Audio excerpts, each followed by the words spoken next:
Hi guys, Freddy B here on a Saturday. It's time for Freddy B's pathetic NFL football picks. If you saw my picks last week, you know how pathetic they are. I make these picks arbitrarily for my own amusement and for yours. But remember, I will have a stone cold lock of something coming up for you very soon.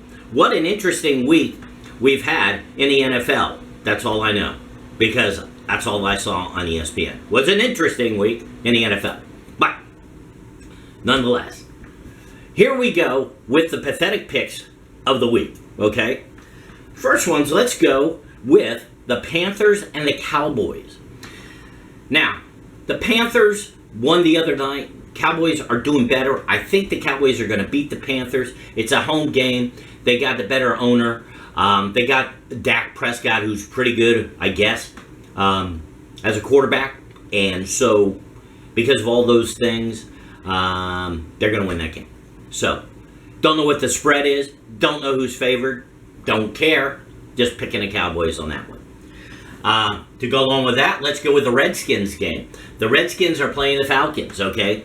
So, the Washington Redskins, which I always call them the Redskins because that's what I grew up with, are playing the Atlanta Falcons, which I'm trying to figure out where there's no social problem with the name Falcons, considering it was a Ford motor car name, and Henry Ford was a well-known anti-Semite. So I don't see how folks that have to call the Redskins the Washington football team aren't up in arms over the Atlanta Falcons, which is named after a car, which was named by a known anti-Semite.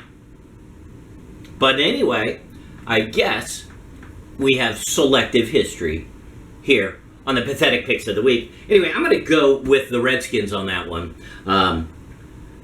Not because particularly they're any good, and I think Dan Snyder is a sellout as an owner. But I also understand that he likes money, and I guess FedEx was going to drop him. You know what? If I had billions of dollars, I would have picked up the naming rights. It would have been the pathetic Freddy B Stadium, just to support Snyder if he had any backbone, but he doesn't. But anyway, I'm going to go with the Redskins on that one. Next game's going to be, let's go with the Bucks Patriots. Now, here is the rivalry of all rivalries. It's Bill Belichick against his old quarterback, Tom Brady. Arguably the greatest of all-time quarterbacks with all his Super Bowls, all his records and everything, other than Dan Marino. He's probably the best who ever played the game. And I like Tom Brady. I hated Tom Brady for years because, you know me, I hate the Patriots. Not as a team, not individually, but I'm going to go with the Buccaneers here. They lost last week, which was a shame, and they need to bounce back, and I think they'll have a nice bounce-back win against the Patriots up in Foxborough. I don't know if people will be rooting more for the Patriots or for Tom Brady on his return to Foxborough, but I'm betting Tom Brady's going to do just fine. I think we got the Packers are playing, and I can't remember whom, but, the Steelers, I believe. So you've got these two great, industrial towns. You got the Packers, which, these guys, the reason they're because they pack meat, they worked out there, they rendered meat, they did all this stuff. I mean, that's a hard-working job, especially in freezing cold Green Bay. If you've never been there, that place is cold. Gorgeous, but cold. And then you got Pittsburgh, Steelers, steel, strong-minded men making steel. So those are two definitely testosterone-filled names for teams. And I'm going to go with the Packers, obviously, because the Steelers still have Ben Roethlisberger, and Ben Roethlisberger allegedly is a child predator. I mean, considering that he was banging a 15-year-old, pretty much tells me he was a child predator. But nonetheless. And then finally, my stone cold lock of the week, ladies and gentlemen. You know him well, I know him well. It's the Miami Dolphins and the Baltimore Colts. I'm sorry, Indianapolis Colts. Now, a lot of my customers come from Indianapolis, love them, great city, want to go, want to see their race, want to see the Indy 500, unbelievable Rice, can't wait to go see it. It is a bucket list item for me.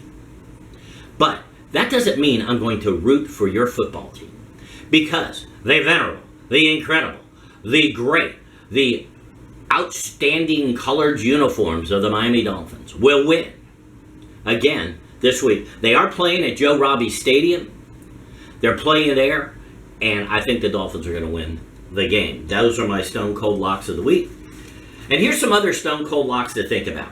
Here's some of the great achievements of our current administration, just so you know. About a year ago, gas was about $1.99 a gallon now. Now it's $3.04. That's good. So filling up my vehicle has cost me a third more. Now I don't make 33% more money than I did a year ago. As a matter of fact, I make a ton less than I did a year ago.